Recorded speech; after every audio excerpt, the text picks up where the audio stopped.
नमस्कार दोस्तों। जो कुछ बांग्लादेश में आज की डेट में हम देख रहे हैं, वहां पर आग लगी पड़ी है। जितनी भी मूर्तियां थी, मैंने आज ही एक वीडियो बनाया है। जो एक्स मुस्लिम है बांग्लादेश से, उन्होंने मुझे बताया कि बांग्लादेश के अंदर एक भी मूर्ति उन्होंने नहीं छोड़ी है। वो बेशक उनकी हिस्ट्री की थी। उनके जो 1971 में जो पाकिस्तान का उनका जो रूल था, उसको खत्म करने के बाद जब इंडिपेंडेंट कंट्री बना, कई चीजें वहां पर वॉर मेमोरियल्स जिसको बोलते हैं वो बनाए गए। इन्होंने वो भी तोड़ दिए। हिंदुओं के मंदिर तोड़ दिए, लड़कियों को उठा के ले गए हैं। जो आदमी हैं उन्हें मारकर क्रेन से लटकाकर उन्हें पूरे शहर में घुमाया जा रहा है कि हिंदुओं कन्वर्ट हो जाओ, वरना तुम्हारा भी यही हाल होगा। लड़कियों के साथ क्या कुछ हो रहा है मैं बता नहीं सकता हूं, बताना नहीं चाहता हूं। अब आप सोचकर देखिए कि जो मोदी जी हैं, वो अगर इस बार प्रधानमंत्री नहीं बने होते तो क्या हाल होता। वही होता जो राहुल गांधी यहां पर मोहब्बत की दुकान खोलकर बैठा हुआ था। मोहब्बत किसके साथ थी और दुकान में किसने बिकना था? वो थी हमारी ही बहन बेटियों ने। उस दुकान में बिकना था जिस तरह से आज बांग्लादेश में हो रहा है। और राहुल गांधी ने तो फ्री हैंड दे ही दिया था मुसलमानों को कि मैं सारी जो संपत्तियां हैं वो हिंदुओं की छीन कर आपको दे दूंगा, मुझे प्रधानमंत्री बना दीजिए। यानी कि मोदी जी इस वक्त जो है, जो प्रधानमंत्री बने तो हैं, लेकिन हम कई बार कहते हैं कि यार 240 पे ही से सुई अटक गई, मोदी जी की हार हुई है। ये समझना जरूरी है, जिसके लिए सुभाष जी को आज हमने स्पेशली इनवाइट किया है। ये वही वीडियो है जो दोबारा से हम रिकॉर्ड कर रहे हैं, जो मेरे से गलती से डिलीट हो गई थी। रीजन ये था कि आज इसे समझना जरूरी था कि जो मोदी जी की 400 सीटें बोलते थे 400 पार, जो ये 240 हैं, ये भी 400 से कम नहीं है दोस्तों।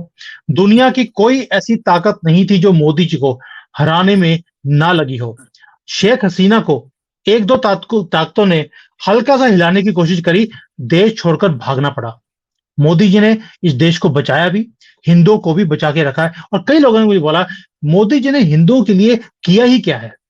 चलिए आज वो सारे मुद्दे हम डिटेल में डिस्कस करेंगे। सबसे पहले सुभाष जी का स्वागत करते हैं। सुभाष जी, जय श्री राम। जय श्री राम। सर, आप यूएसए में बैठे हैं, फिर भी आप टाइम दे रहे हैं, इतनी रात को बैठकर मेरे साथ रिकॉर्डिंग कर रहे हैं। आपका शुक्रिया बहुत ज्यादा। लेकिन सर, जो ये सब कुछ हमने बांग्लादेश में, मेरे यहाँ मॉर्निंग है जी इस वक्त। आप क्या अच्छा नाइट आपकी बोल मॉर्निंग। रही है, मेरी मेरी रात है। चलो, अभी मुझे एक चीज बताइए कि जो बांग्लादेश में हुआ है, वहां पे तख्ता पलट कर दिया और वहां पे जिहादियों ने जिस तरह से दरिंदगी दिखाई है, ये इनका डीएनए है। सर, मोदी जी ने इस बार सारी ताकतों को, ये वही ताकतें हैं जिन्होंने बांग्लादेश में गवर्नमेंट को गिराने में सफल रहे। भारत में भी यही ताकतें लगी थी हमारी गवर्नमेंट को घेरने के लिए और पप्पू को प्रधानमंत्री बनाने के लिए।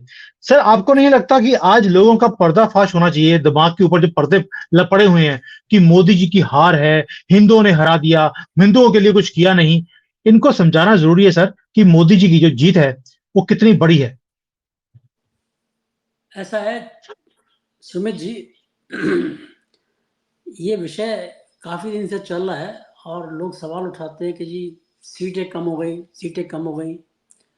लेकिन आज जो अभी बात आपने बांग्लादेश की है, मैं ये कहता हूँ कि अगर जो वहाँ पे हुआ और मोदी जी अगर यहाँ नहीं आए होते, उनकी सरकार नहीं बनी होती, हम्म। तब क्या होता। ये तो जो वही होता सर। ये जो हवा में, नहीं मैं क्या कह रहा हूँ आपसे, ये जो हवा में बातें करता है ना कि जी मुसलमानों मुझे सपोर्ट दे दो, मैं तुम्हें ये दे दूंगा, वो दे दूंगा, मैं मेरे को प्रधानमंत्री बना दो, इसको वो ताकतें इसको यूज एंड थ्रो करती, इसको यूज करके इसको प्रधानमंत्री फिर भी नहीं बनाती। ये निश्चित है। और देश में एक परमानेंट अराजकता फैलाने का काम करती। अब देखिए जितनी भी ताकतें थी, जॉर्ज सोरोस था, करोड़ों रुपया खर्च दिया उसने। चाइना 7,000 करोड़ भेज दिया उसने। कम से कम पाकिस्तान और मिला के कम से कम 15 ऑर्गेनाइजेशन ऐसे थे जो मोदी को हराने के लिए लगे हुए थे। इसलिए मैं कहता हूँ इतनी बड़ी ताकतों को और फिर सबसे बड़े देश के गद्दारों, कांग्रेस जैसे गद्दारों को, उनसे लड़के मोदी को अगर 240 सीटें मिली हैं तो वो 400 से कम नहीं है। वो ठीक है, 400 की संख्या नहीं है, लेकिन वो जीत 400 से भी ज्यादा की जीत है। क्योंकि वो उन लोगों को इस कदर उससे कहते थे मिर्ची लग गई कि यार हमने तो इतनी मेहनत की इसको हटाने में, ये तो बड़ा खरीफ हुआ, इसने तो हमारा बेड़ा गर्क कर दिया, हमें पीट कर रख दिया। अब देखिए, ये काफी दिन पहले की बात है, एक बार ये अपने डॉक्टर मनीष कुमार डिस्कस कर रहे थे कि जी क्यों सीटें कम हुई। कैपिटल टीवी वाले, कैपिटल टीवी वाले बड़े बढ़िया आदमी है, मैं बड़ी इज्जत करता हूँ उनकी, बड़े अच्छे अच्छे वीडियो बनाते हैं, लेकिन अपना अपना एनालिसिस दिया, उन्होंने अपना एनालिसिस दिया। वो कहते जी कि बीजेपी में केवल मोदी का चेहरा ऐसा है जिसके ऊपर ये इलेक्शन जीतते हैं, अदरवाइज उनके अपने लीडर्स में कोई कैपेबिलिटी नहीं होती। यार ये बेकार की बात है। लीडर ही होता है जिसके दम पे चुनाव जीता जाता है। नेहरू के दम पे कांग्रेस जीती थी, इंदिरा गांधी के दम पे कांग्रेस जीती थी, तो सभी लोग जब जीतते थे तो उसमें मोदी कोई एक्सेप्शन थोड़ी है। उसका ऑरा ही बिल्कुल सबसे अलग है, उसका हम्म, ऑरा सबसे ही अलग है। अगर उसके दम पे पार्टी जीत रही है तो इसमें देर इज नथिंग ऑब्जेक्शनेबल। फिर जब कांग्रेस को मिली, कांग्रेस को शिकस्त मिली इसमें, और उनके 200 बीजेपी की 240 सीट आई, उनके गठबंधन का जीता पूरे मेजोरिटी लेके, कांग्रेस की 99 सीट आई। फिर भी सोचते हैं कि जी हमारे तो बैल ने दूध दे दिया है, हमारे बैल ने तो दूध दे दिया, और वो चीखता फिर रहा है SC ST लाओ, ये करो, ये करो, वो करो, देश को आग लग जाएगी, ऐसी ऐसी बातें कर रहा है। तो ऐसा कैसा दूध मिला भाई इसको।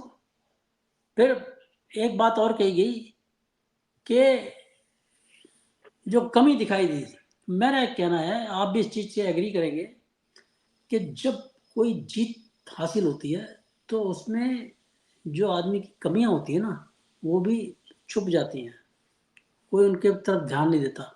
लेकिन हम्म।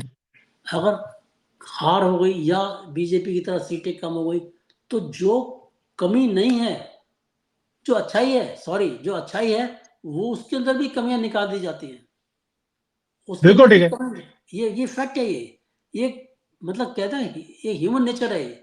अब जैसे मैं आपको एक बात बताता हूँ छोटी सी, जो अभी पिछले दिनों वर्ल्ड कप हुआ था ना, तो अक्षर पटेल ने एक ओवर में 22 रन दे दिए थे, साउथ अफ्रीका के साथ जो मैच हुआ था। और लोग उस वक्त, उस 14-15वां ओवर था, लोग उम्मीद छोड़ बैठे थे गया मैच, लेकिन मैच जीत गए। तो वो जो 15 ओवर की जो जो उसकी मतलब एक तरह से कहो उसने सेटबैक दिया इंडिया को, वो सब भूल गए, किसी को याद नहीं रहा। लेकिन अगर वो मैच बाई चांस हार जाते, तो बस अक्षर पटेल का एक बैंड बज जाता कि तूने मरवाया, तूने मरवाया। सर तो उसका, ये उसका घर जला देते। मैं ये आपको ये कह रहा हूँ कि जब जीत होती है तो सारी कमियां भी छुप जाती हैं, और हार होती है सर, तो कम अच्छाइयों में भी बुराई निकलती है। अब देखिए, सर ये तो आप देखिए, जो पेरेंट्स होते हैं, हाँ पेरेंट्स भी जब लड़का आपका, जो बच्चे हैं अच्छे कर रहे हो, तो कहते हाँ, हैं बचपन से ही बड़ा होशियार था। बचपन से ही बड़ा लेकिन अगर, और अगर थोड़ी सी गलती हो जाए लाइफ में, कभी कभी नीचे आ जाए, तो कहते हैं यार बचपन से ही ना ये बेवकूफ था। बेवकूफ। हम तो शुरू से कहते थे पढ़ ले पढ़ ले पढ़ हाँ। ले। ये पढ़ता ही नहीं था। अब देखिए, मैं और बताता हूँ आपको, जो उन्होंने भी, मनीष कुमार ने भी कहा, और ये जनरल एक फिलॉसफी है, कि जब बीजेपी की या तो हार हो जाती है, या आपकी बात जैसे सीटें कम हो गई, तो दो तीन चीजें, एक रिटोरिक होता है ना, बस गाना गाया जाता है, वो चल हो जाता है। क्या, मैं बताता हूँ आपको, भाजपा अपने कैडर की कभी परवाह नहीं करती, हाँ, पहली बात। ये सभी सभी बोलते हैं। सभी तुरंत जी, तुरंत आता है ये सबकी जुबान पे, भाजपा अपने कैडर की कभी परवाह नहीं करती। और उसके बाद क्या कहते हैं, प्रत्याशियों का चयन ठीक नहीं हुआ, हम्म। प्रत्याशियों में कमी निकल गई। तीसरी बात और क्या बोलते हैं, जो सबसे बड़ी बात है, RSS वाले नाराज थे जी, इन्होंने काम नहीं किया इस बार। अब देखिए, ये इनका मैं आपको धीरे धीरे एक एक करके जवाब देता हूं मैं। और भी एक बात कही गई, जो कि भाजपा के जो MPs हैं, जो कार्यकर्ता हैं, उन लोगों ने योगदान नहीं दिया, उन लोगों ने भी योगदान नहीं दिया, मतलब RSS की बात छोड़ो, बीजेपी के अपने लोगों ने योगदान नहीं दिया। अब देखिए, अगर सब कुछ कार्यकर्ताओं पे निर्भर है। तो इसका मतलब ये हुआ कि बीजेपी जब जब जीतती रही है तो पहले कार्यकर्ताओं की परवाह करती रही है, इसका मतलब यही हो गया ना, हम्म। है ना। लेकिन अब की बार नहीं हुआ, तो मतलब अब की बार परवाह नहीं की, पहले परवाह करते रहते थे। ये कहाँ का यार नहीं लॉजिक सर, है। कभी भी परवाह नहीं की। अच्छा, बीजेपी कभी ने कहा कि मैं आपने यही अगर, आपको कहना चाह रहा हूँ, बीजेपी ने कभी परवाह नहीं की, लेकिन फिर भी पार्टी हाँ, जीतती रही। हम्म, भाई मोदी जैसा आदमी कहता है वो, और ये सच्चाई है, ये कुर्सियां बिछाते थे कभी अपने जमाने में, तो इनकी परवाह हुई होगी तभी तो प्रधानमंत्री बने ये। यस मानते हो ना इस बात को। फिर सर, मैं तो बार बार बोल रहा हूं कि बीजेपी ने कभी भी अपने कार्यकर्ता की परवाह इसलिए नहीं करी। वो हाँ, कहते हैं कि आप जो है एक संगठन का पार्ट है, हमारा बिल्कुल संगठन देश की सेवा के लिए बिल्कुल संगठन है। अगर आपके अंदर देश के लिए प्यार है तो आप संगठन का पार्ट बनिए, अपना योगदान दीजिए। बिल्कुल। अब ये कहते हैं जी आरएसएस ने काम नहीं किया, तो इसका मतलब जब जब पहले जीतती रही बीजेपी, आरएसएस योगदान देती थी, काम करती थी। अगर आरएसएस की हथेली लगाने से ही बीजेपी की जीत होती है, तो 1984 में 2 सीटें कैसे रह गई। सर, मैं कहता हूं इस बार भी आप मैं ओडिशा जीते हैं, ओडिशा, हाँ, मैं कह रहा हूँ वो सात बिना आठ आरएसएस की जीत गए। 8 राज्यों में बीजेपी ने क्लीन स्वीप किया है, तो हम्म, वो कैसे हो गया जी फिर। तो ये मतलब ये बातें जो है ना, ये मतलब खिचड़ी पर पकाने वाली बात है, ये इसका कोई औचित्य नहीं है। फिर और बताता हूँ आपको मैं, इन्होंने ये कहा कि जी बीजेपी के जो लोग हैं उन्होंने जो काम थे मोदी के, वो पब्लिक तक पहुंचाए नहीं। बीजेपी के एमपी ने और जो एमएलए हैं उन लोगों ने पब्लिक तक काम नहीं पहुंचाए। कैसे। और ये भी पूछा गया कि जी, वही डॉक्टर मनीष कुमार ने पूछा, कहते हैं ये कुछ कुछ हवाबाजी ज्यादा हो गई। कैसे। कहते हैं ये आपने राष्ट्रपति आदिवासी बना दिया, तो क्या आदिवासियों के वोट सारे मिल गए आपको, ये सवाल किया उन्होंने। दूसरा सवाल हम्म, क्या किया कि महिलाओं को आरक्षण दे दिया 33%, तो महिलाओं के वोट मिले क्या, ये सवाल किया उन्होंने। तीसरी हम्म, चीज क्या, एमपी में सीएम यादव बना दिया, तो क्या उत्तर प्रदेश के बिहार के और मध्य प्रदेश के सारे यादवों के वोट मिल गए क्या। अब आप ये देखिए कि ये काम किसके थे। राष्ट्रपति किसने बनाया आदिवासी को, मोदी ने बनाया। सीएम मध्य प्रदेश में किसने बनाया यादव को, मोदी ने बनाया। हम्म, महिलाओं के आरक्षण देने में सबसे बड़ा योगदान किसका, मोदी का।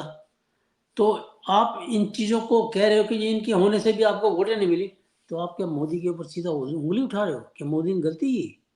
ये तो बात वही वही हुई ना, कि आप गलती गलती बना रहे हो उसकी। ये तो मतलब इट्स नॉट गुड थिंग। फिर मैं आपको बताता हूँ,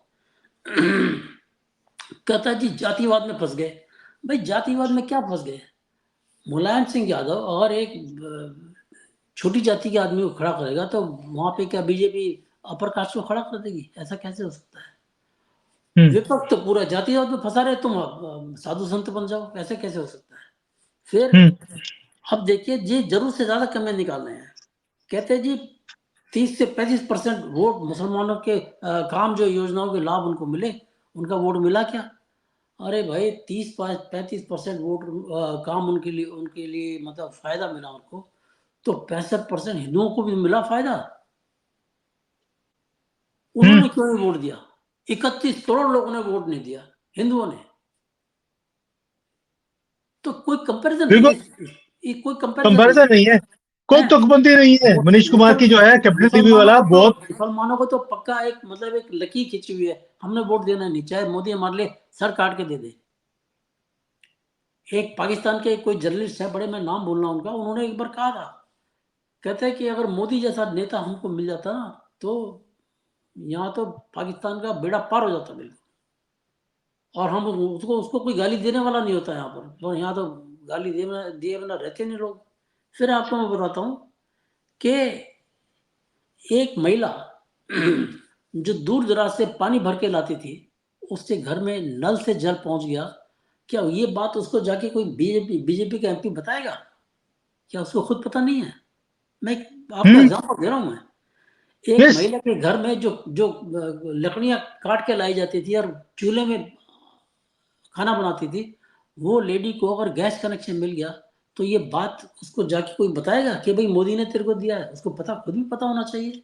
इतनी अकल नहीं है बिल्कुल भी। फिर महिलाओं को क्या ये दिखाई नहीं दिया कि जी 26 हफ्ते की मैटरनिटी लीव मोदी ने पेड दे दी? पेड लीव यस 26 हफ्ते की दे दी। तो पढ़ी लिखी महिला जो है उसको इतनी अकल नहीं है। लेकिन मैं भाई साहब आपको सही बता रहा हूँ, महिलाओं के लिए जितना मोदी ने किया उतना किसी ने नहीं किया, और फिर भी महिलाओं की वोट मोदी को नहीं मिली। ये मेरे पास आंकड़े हैं पूरे। यस महिलाओं यस को यस यस जितना मुसलमानों ने दिया नहीं, मैं मुसलमान ने दिया नहीं, और हाँ, हिंदू जो निकला नहीं। मैं आपसे बता रहा हूँ कि जितना काम मोदी ने महिलाओं के लिए किया, उसके बाद तो कम से कम 8-10% वोट बढ़ जानी चाहिए थी। हुआ क्या? 0.8% घट गई। तो ये साबित करता है कि महिलाओं ने वोट नहीं दिया, सब कुछ लेने के बाद भी। जैसे मुसलमानों ने यही किया ना, सब कुछ लेने के बाद भी वोट नहीं दिया। तो ये कहने का मतलब ये है कि जो हाईवे पे चलता आदमी वो पूछे कि जी, वो हाईवे, नया हाईवे, उस पर पूछे चलता हुआ मोदी ने क्या किया है, उसको शर्म आनी चाहिए उसको। हाँ, जिस जिस शहर से कभी एरोप्लेन जाता नहीं था वहां एयरपोर्ट बन गया, वहां बैठ के एयरप्लेन में आदमी कहे मोदी ने क्या किया है, तो शर्म से डूब मरने वाली बात है कि नहीं है? ठीक है। तो मैं आपसे बता रहा हूं कि जो काम भी मोदी ने किए वो पहुंचाने की जरूरत मैं नहीं समझता कि किसी को। अब मोदी को सबसे बड़ी बात यही थी, मोदी वाज जो कहते हैं ना 400 पार, ठीक है 400 पार एक नारा था, लेकिन मोदी वाज कॉन्फिडेंट कि मैंने जो काम किए हैं ये जनता की नज़र में है, जनता इनको याद रखेगी। लेकिन उनको नहीं पता था कि जनता किस खेती मूली है। ये निकम्मे हैं, ये ये निकम्मे लेकर एक दिन में ढकार मारकर भूल जाते हैं। भूल जाते हैं। तो ये मतलब बड़ी बड़ी दुख की बात है ये। मैं कहता हूं कि अगर सारा श्रेय आप आरएसएस को दे देते हो जी, आरएसएस ने काम नहीं किया तो ये हो, तो पहले जो जितना भी काम हुआ सारा आरएसएस को श्रेय दे दो फिर तो, है ना, कि जी सब कुछ हुआ उसकी वजह से हुआ, मोदी ने कुछ नहीं किया। अब मैं कहता हूं कि अगर, बड़ी सिंपल सी बात है साहब, मोदी एक साधु प्रवृत्ति का आदमी है। हम्म, आपने 10 साल से बजट दे रहा है वो, आपने कोई बजट ऐसा नहीं देखा होगा जिसके अंदर जो कहते हैं ना पॉपुलिस्ट बजट, जनता को लुभाने वाला बजट, कि मेरे को इलेक्शन आ रहा है मेरे को कभी फायदा नहीं। हो। वो कभी इलेक्शन के ध्यान में रख के, वोटों को ध्यान में रख के कभी कोई काम नहीं करता। उसने जितना भी काम किया समाज के लिए और वंचित वर्ग के लिए, सबके लिए किया। इस ख्याल से नहीं कि जी मेरे को वोट देंगे। अब वोट देना चाहिए उनको, मैं कहता हूँ देना चाहिए। जब उसने आपके लिए काम किया, आपको you must vote for him, लेकिन आपने नहीं दिया तो ये कल को भुगतेंगे आप ही। उसकी सेहत पे क्या है, वो तो कहता है मैं झोला उठा के चल दूंगा हिमालय को। सर भुगतेंगे क्या? जो बांग्लादेश में आज हम हाँ सीन देख रहे हैं, आपको कश्मीर फाइल जब बनी थी, जी जी, यही सारे लिबरांडो ये बोलते थे ये तो फेक है, ऐसा कुछ हुआ ही नहीं। कुछ नहीं सर, हुआ। जो कश्मीर फाइल्स की मूवी में दिखाया गया था, बांग्लादेश में लाइव दिखाया जा रहा है। लाइव दिखा जा रहा, मैं आपको बताऊं एक नैरेटिव चल रहा है, मैं आपको भेजूंगा, मेरे पे एकदम सारा कुछ याद नहीं है। वहां पे ये कहा जा रहा है ये लिबरांडो लोग जो हैं बांग्लादेश में हिंदुओं की रक्षा कर रहे हैं मुसलमान। ये बताया जा रहा है उसके अंदर, आप ये देखिए यस जरा यस। कितनी हिमाकत है। फिर इन लोगों ने क्या किया, जो मैं आपको बता रहा हूं ना, मोदी एक साधु आदमी, अपना सब कुछ करता है वो जनता के लिए। विपक्ष ने, कांग्रेस ने खासकर एक एक जो जो चुनाव लड़ा केवल प्रोपेगेंडा के ऊपर लड़ा। क्या प्रोपेगेंडा? महंगाई, बेरोजगारी, ये दो इशू ऐसे थे जिसके मतलब बेसिर पैर के, जो एक बेरोजगार बैठा वो तो हाँ बहुत बढ़िया बात है, लेकिन साहब बेरोजगारी दर लोएस्ट थी 10 साल में, अभी जो थे। महंगाई दर सबसे कम थी, इनके टाइम में 10% से ऊपर रहती थी, हैं, 10% से ऊपर। तो ये हम्म, एक प्रोपेगेंडा वार था और कुछ नहीं था। दूसरा, पैसा, इन्होंने एंड में जाके जो 1 लाख रुपया खटाखट खटाखट खटाखट चालू किया, उससे लेडीज बैग गई तो अब भुगतो। उसने तो हाथ खड़े कर दिए, मैंने कुछ नहीं कहा, कुछ नहीं मिलेगा। भाई तूने कहा था, तूने वादा किया था, तूने गारंटी दी थी, चल सेंटर में तो नहीं आया, हिमाचल में तुम्हारी गवर्नमेंट है, तेलंगाना में तुम्हारी गवर्नमेंट है, कर्नाटक में तुम्हारी गवर्नमेंट है, जो वादे तुमने सेंटर के लिए किए वह स्टेट में लागू करो। स्टेट में दे सकते हो, दो वहां पे, किसने मना किया है? लेकिन वहां भी नहीं देगा, सेंटर में आएगा नहीं और वहां पे देगा नहीं। ये कितना बड़ा दोगलापन है ना। और मैं आपको बताता हूँ, संसद पे जो एक वो घुसे थे ना दो लड़के जिन्होंने शरारत की थी वहां पर, उसमें बाहर जो नारे लगा रही थी, हरियाणा की लड़की था, लेडी थी 42 साल की, उसके पास अब 5-7 डिग्री, 5-6 डिग्री, 4-5 डिग्री थी उसके पास, और एक एमबीए की डिग्री भी थी उसके पास। वो नारे लगा रही थी कि लोगों के पास रोजगार नहीं है। अरे तू, तेरे पास इतनी डिग्री होने के बाद तू नौकरी में क्यों नहीं है, ये बता ना। सर उसका रीजन है, तो बिल्कुल निखद है, और निखद को जॉब कौन देगा? सर निखत को 5 डिग्री तो हो नहीं सकती हैं। वो हर एक आंदोलन में आपको दिखाई देती थी। वो जो भी किसान का आंदोलन हुआ, शाहीन बाग हुआ, कोई भी आंदोलन हुए हैं, उसके अंदर वो शामिल होती थी। वो कांग्रेस ही थी वो कांग्रेस। मैं कह रहा हूँ डिग्री कहाँ से आई? फिर डिग्री आई तो किस काम की है वो? इसका मतलब यू आर नॉट केपेबल। तो मोदी ने कोई ठेका लगा रखा है कि तेरे को भी कलेक्टर बनना देगा वो? तो इस तरह से मैं कह रहा हूँ कि जो प्रोपेगेंडा चलाया गया, और अभी प्रोपेगेंडा देखिए बड़ा सिंपल सा चला रखा है इन लोगों ने। सारी संवैधानिक संस्थाओं को अपने हाथ में ले रहा है। किसको ले लिया यार? हैं? तुम सारी संवैधानिक संस्थाओं को तुम विरोध कर रहे हो, वो किसको कह रहे हो? तुम अपने हाथ में ले रहे हो। भाई तुमने इलेक्शन कमीशन के लिए कहा कि जी ईवीएम फेल है, तो तुम, संवैधानिक संस्था है ना इलेक्शन कमीशन, तुम उसका बहुत सपोर्ट कर रहे हो क्या? तुम अपोज कर रहे हो। सुप्रीम कोर्ट तुम्हारे खिलाफ एक फैसला देता है, तुम बिल बुला जाते हो, मोदी ने अपने अपने हिसाब से करा लिया। ऐसे कैसे हो सकता है यार? अब देखिए, वो विनेश फोगाट, उसका वजन ज्यादा हो गया, वो कह रहे मोदी ने कराया। यार कमाल हो गया भाई गॉड, हैं?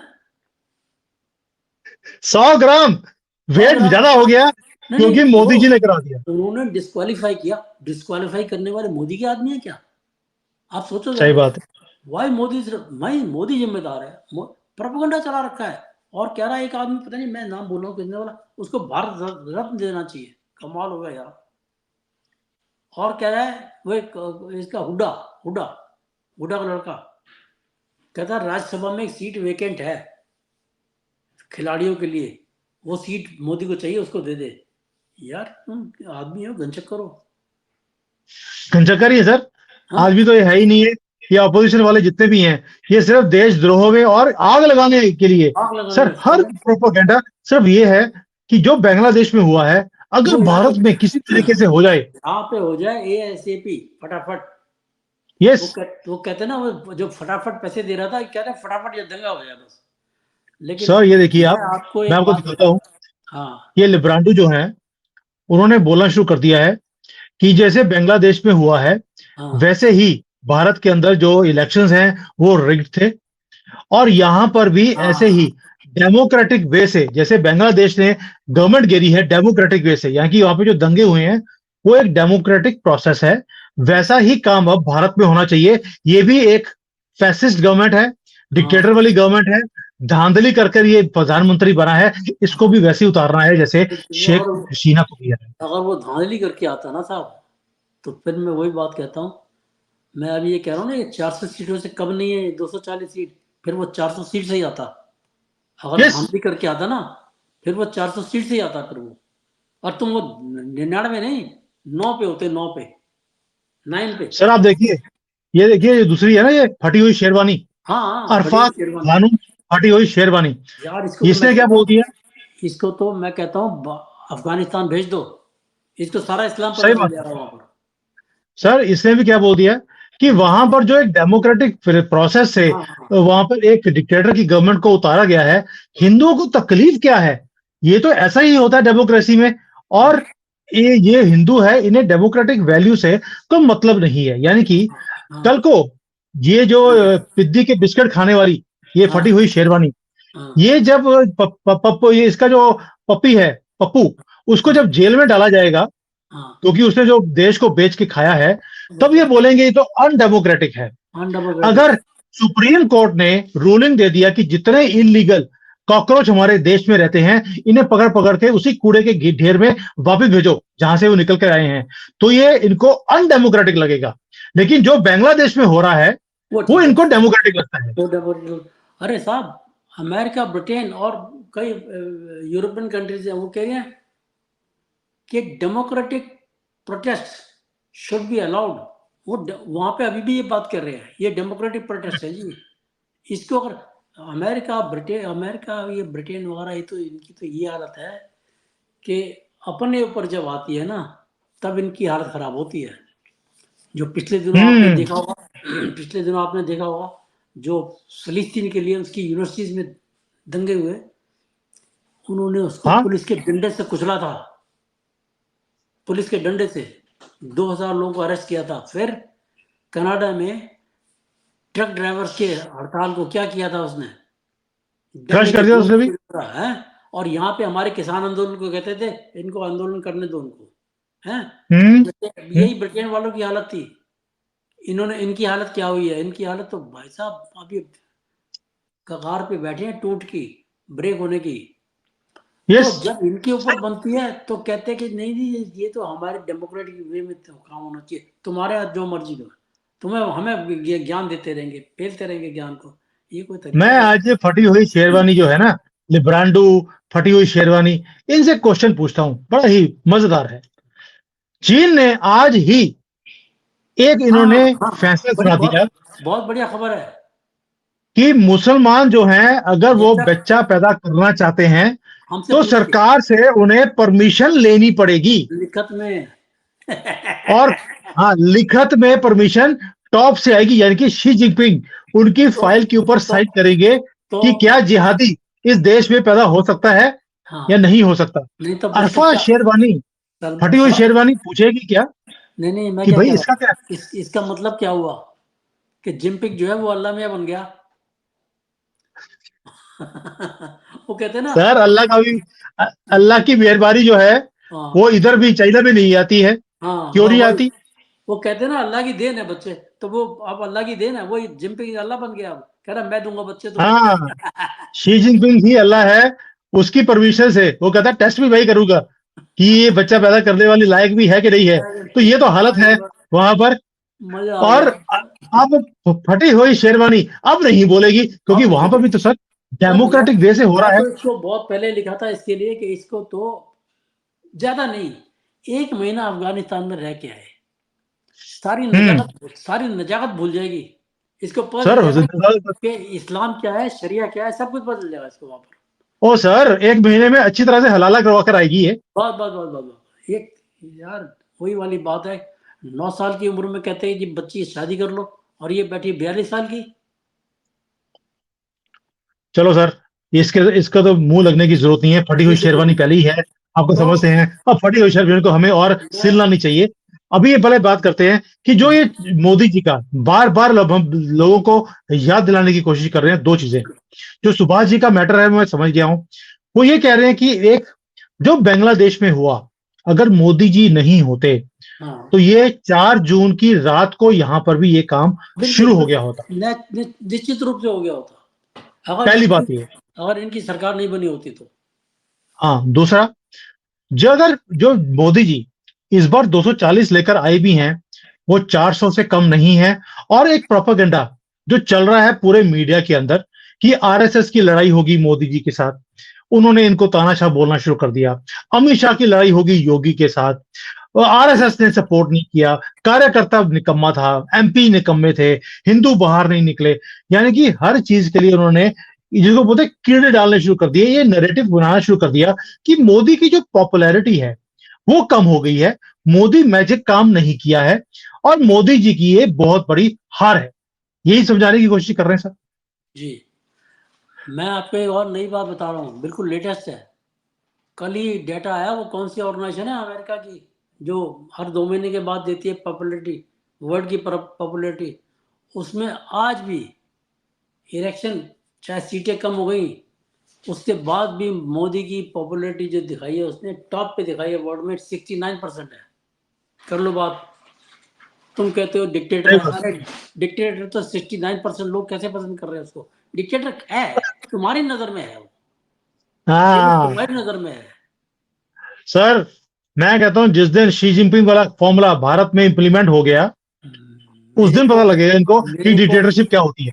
मैं कहता हूँ शी जिनपिंग का फॉर्मूला आप ये देख लेना, एक ना एक दिन पूरे वर्ल्ड को, गैर इस्लामिक वर्ल्ड को अपनाना पड़ेगा। सर पूरे सुभाष जी, पूरे वर्ल्ड मैं को। आपसे एक सिंपल क्वेश्चन पूछता हूं जिसका मुझे अभी तक आंसर नहीं मिला है। जी जी इस्लाम शुरू हुआ मिडल ईस्ट से, जी। सऊदी अरेबिया से, सेंट्रल एशिया से। हम्म, वहां पर जो मुसलमानों की पॉपुलेशन है, वो हर एक कंट्री में 2-2 3-3 करोड़ ही है। हम्म, उनके एक एक दो दो बच्चे ही होते हैं।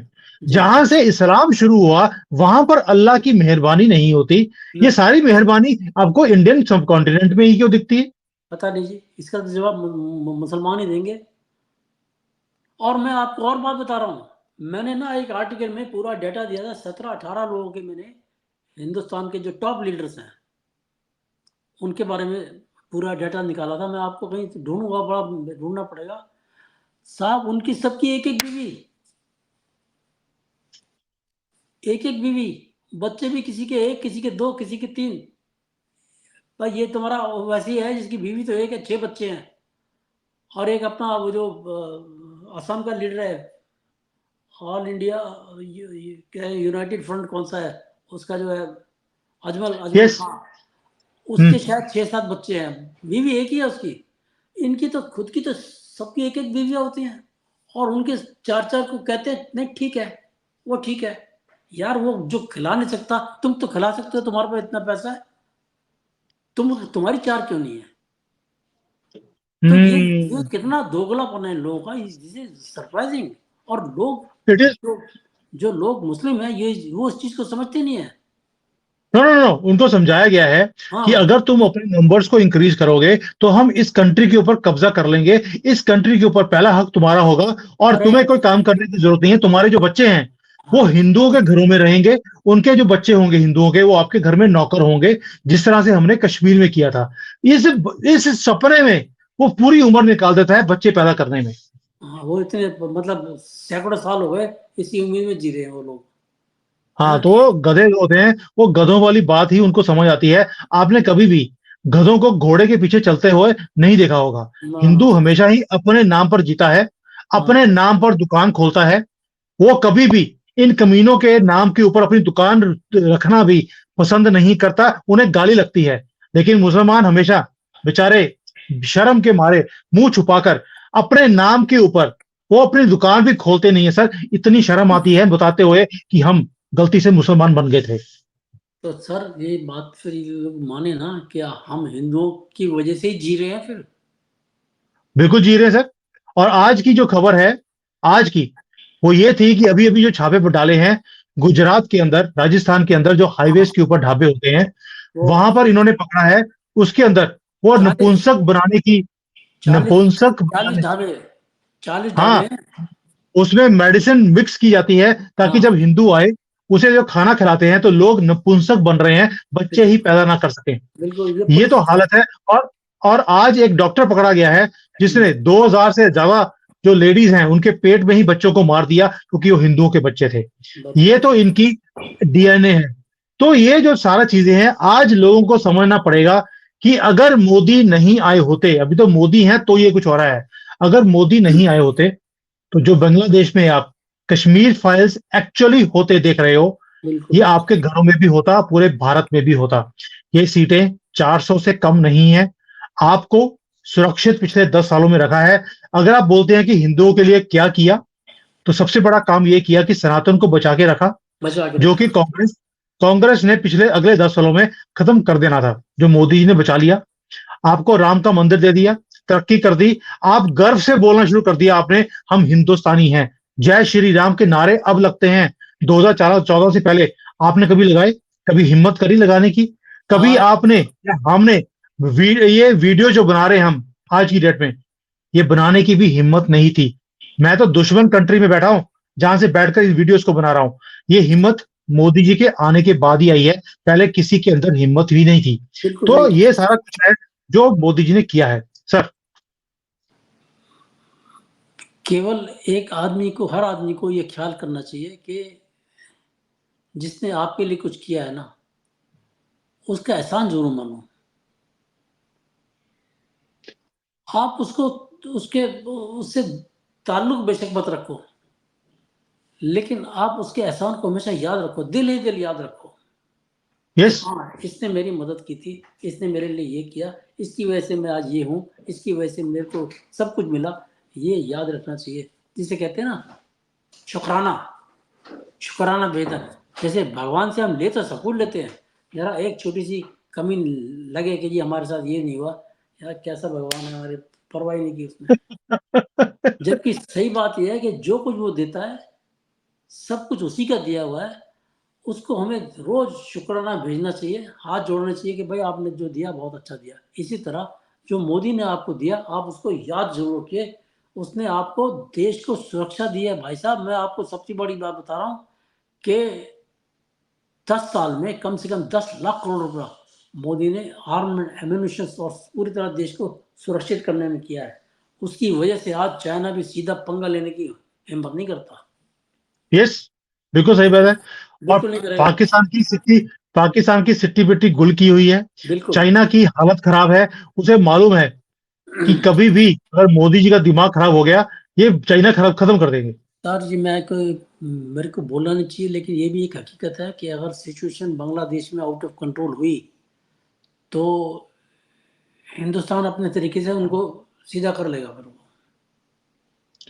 मुझे लगता है कैसे कि करेगा, मोदी है तो मुमकिन है। कैसे करेगा वो मोदी जानता है, क्योंकि उसके पास वो खुद बहुत है। उसके पास जेम्स बॉन्ड है, उसके पास जयशंकर है, उसके बाद राजनाथ सिंह है, उसके बाद अमित शाह है, सब कुछ।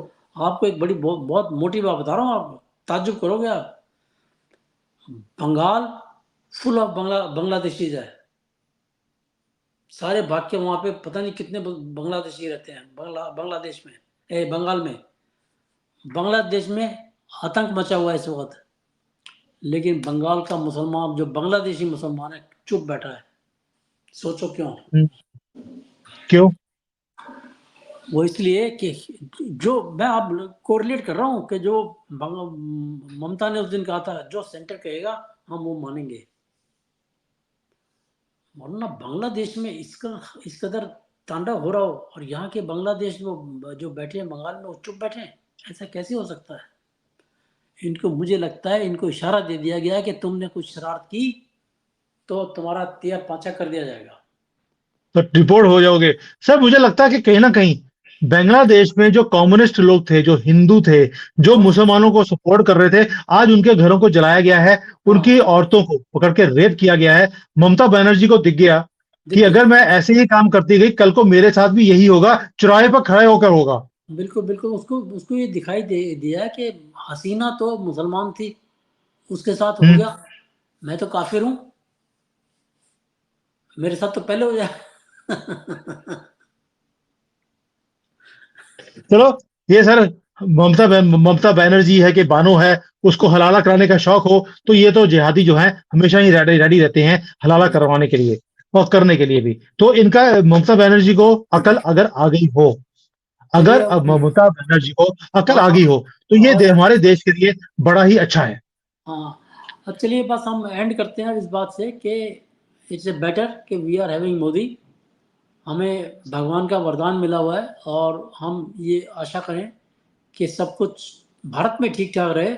और जो मैंने एक बात कही है आज अपने एक और वीडियो में, कि ये मत सोचो कि 6 महीने में हिंदुस्तान में कुछ हो सकता है। 6 महीने में अमेरिका में भी हो सकता है और चाइना में भी हो सकता है, जो बांग्लादेश में हुआ है। ये मैं बहुत गहरी बात बोल रहा हूँ, इसको ध्यान से समझिए आप। क्योंकि बड़ी बड़ी मछलियां अगर छोटी मछलियों को खाती है ना, तो वो बड़ी बड़ी मछलियां भी एक दूसरे की दुश्मन होती हैं। हम्म, बिल्कुल सही कह रहे हैं। जब तो देखते हैं अभी चाइना, आगे क्या होता अभी है। अगला 6 महीने अमेरिका के लिए बड़े रिस्की हैं। चाइना वहां पर शरारत कर सकता है, जो बांग्लादेश में की वहां भी कर सकता है, और अमेरिका भी चाइना में कर सकता है। क्योंकि चाइना की जो हुक्मरान है वो भी डरे सहमे रहते हैं कि पता नहीं साला कौन हमारे खिलाफ बगावत कर दे। तो ये दोनों जगह हो सकता है। मैं तो इस पहलू को मान के चलता हूँ कि इनमें होगा कुछ, भारत में नहीं होगा। चलिए सर, थैंक इसलिए यू। मुझे लगता है कि भगवान ने आपको अमेरिका भेज दिया, इसीलिए अब मुझे चाइना में।